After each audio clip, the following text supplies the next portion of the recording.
বন্ধুরা, আমাদের দোকানে অনেক দিদিরা, বোনেরা অথবা কাকিমারা আসছেন এবং এসেই জিজ্ঞাসা করছেন যে অন্নপূর্ণার টাকা আমরা পাইনি, মানে SMS এর টাকা পাচ্ছি না, বা বাড়িতে বসে বসে ওনারা চেক করছেন টাকা পাচ্ছেন না।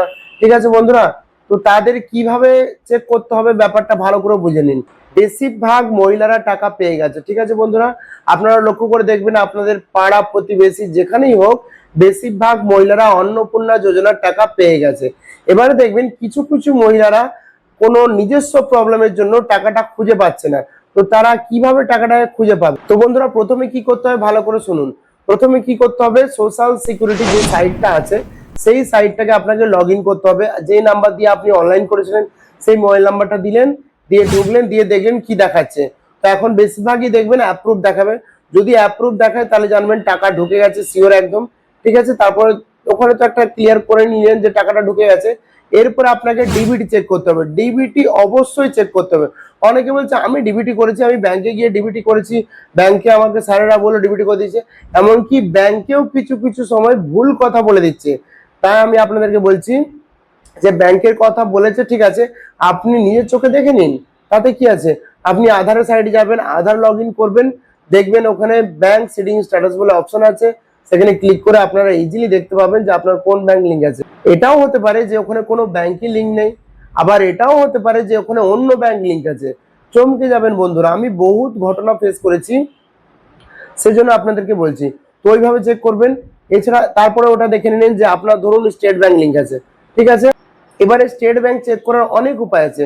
আপনি যে কোনো সাইবার ক্যাফে গিয়ে হাতের ছাপ দিয়ে দেখতে পারেন, বা মিস কল মারার নাম্বার আছে। আপনি গুগলে সার্চ করবেন SBI ব্যালেন্স ইনকোয়ারি নাম্বার, তো একটা নাম্বার দেখাবে দেখবেন 666 দিয়ে, সেই নাম্বারে মিস কল মারলেই, যে নাম্বারটা ব্যাংকে দেওয়া আছে সেই ফোন নাম্বার থেকে মিস কল মারতে হবে। মিস কল মারলে আপনার ব্যালেন্স বলে দেবে ক টাকা আছে, ওটা জানা গেল। এরপরে দেখবেন যদি ওটাতেও না জানা যায়, তারপর আপনাকে লাস্ট ধাপ করতে হবে, ডাইরেক্ট ব্যাংকে যেতে হবে। ডাইরেক্ট ব্যাংকে গিয়ে আপনি বলুন বইটা আপডেট করে দেন।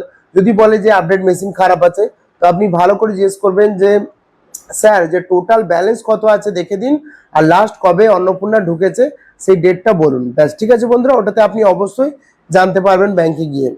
বেশিরভাগ লোকে দেখবেন ডিবিটি প্রবলেমের জন্য হচ্ছে না। তো ডিবিটি যাদের ধরুন ধরুন ডিবিটি করা নেই, কিন্তু টাকা তো ছেড়ে দিয়েছে, তো টাকাটা রাস্তায় আটকে গেছে। এবারে কি করতে হবে, আপনাকে নতুন করে ডিবিটি লিঙ্ক করতে হবে যে ব্যাংকটা আপনার আছে। ব্যাংকে গিয়ে বা অনলাইনে ডিবিটি লিঙ্ক করে নিলেন। তো এই যে টাকাটা আটকে গেল, এই টাকাটা আপনি পরে পেতেও পারেন, নাও পেতে পারেন। এর পরের মাসে যে টাকাটা আসবে সেটা কিন্তু ডাইরেক্ট ঢুকে যাবে, ডিবিটি করা যেহেতু হয়ে যাচ্ছে। কিন্তু এই মাসে যে টাকাটা ঢুকলো না, এটা এবার আপনার 1-2 সপ্তাহ পরে ঢুকতেও পারে, আবার নাও ঢুকতে পারে। ঠিক আছে বন্ধুরা, যারা দেখবেন অফলাইন করেছে তাদের দেখবেন নেটে কোনো ডিটেলস দেখাবে না। নেটে চেক করবেন, দেখাবে যে কোনো ফর্মের কোনো ডিটেলসই দেখাবে না। কেন দেখাবে না? কারণ তারা তো অফলাইনে এন্ট্রি করে ফেলেছে না। অফলাইনে এন্ট্রি যেহেতু হয়েছে, তাহলে আপনার নিয়ারেস্ট যে SD অফিস, পৌরসভা হলে SD অফিস, পঞ্চায়েতে বাড়ি হলে BDO অফিসে খবর নেবেন। গিয়ে বলবেন যে স্যার স্ট্যাটাসটা চেক করে দিন, ওনারা চেক করে দেবেন। দিয়ে দেখবেন যদি অ্যাপ্রুভ দেখায় তো টাকা নিশ্চয়ই ছেড়ে দিয়েছেন। তারপরে ব্যাংকের বই চেক করবেন। ঠিক আছে, তো অফলাইনের উপায়গুলো হচ্ছে, অনলাইনে কিছু দেখাবে না, ব্যাংকের বই চেক করবেন, ব্যাংকে গিয়ে চেক করবেন, মিস কল মেরে চেক করবেন, অনেক উপায়। বা BDO অফিসে গিয়ে অ্যাপ্রুভ স্ট্যাটাসটা দেখে নেবেন।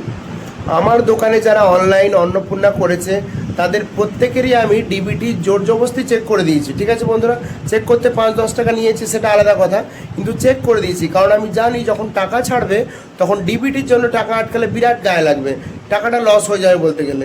ঠিক আছে, পরে আপনি ডিবিটি করবেন সেটা আলাদা কথা, কিন্তু ওই মাসের টাকাটা যেহেতু আটকে যাবে তখন টাকাটা পেতে দেরি হবে, তখন বিরাট কষ্ট হবে। সেজন্য প্রত্যেকটা লোকের অনলাইন করে আমি ডিবিটি চেক করে দিয়েছি, এমনকি ডিবিটি লিঙ্ক করে দিয়েছি।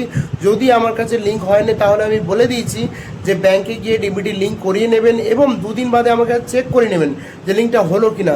কারণ অনেক সময় ব্যাংকে ডিবিটি জমা দিয়ে অনেকে ডিবিটি লিঙ্ক হয় না। সেই জন্য ব্যাংকে ডিবিটি লিঙ্কের জন্য কাগজ জমা দেবেন, ঠিক আছে, কিন্তু 2 দিন বাদে অবশ্যই অনলাইন দোকানে চেক করে নেবেন 5-10 টাকা দিয়ে যে আপনার ডিবিটিটা লিঙ্ক হলো কিনা। এটা হচ্ছে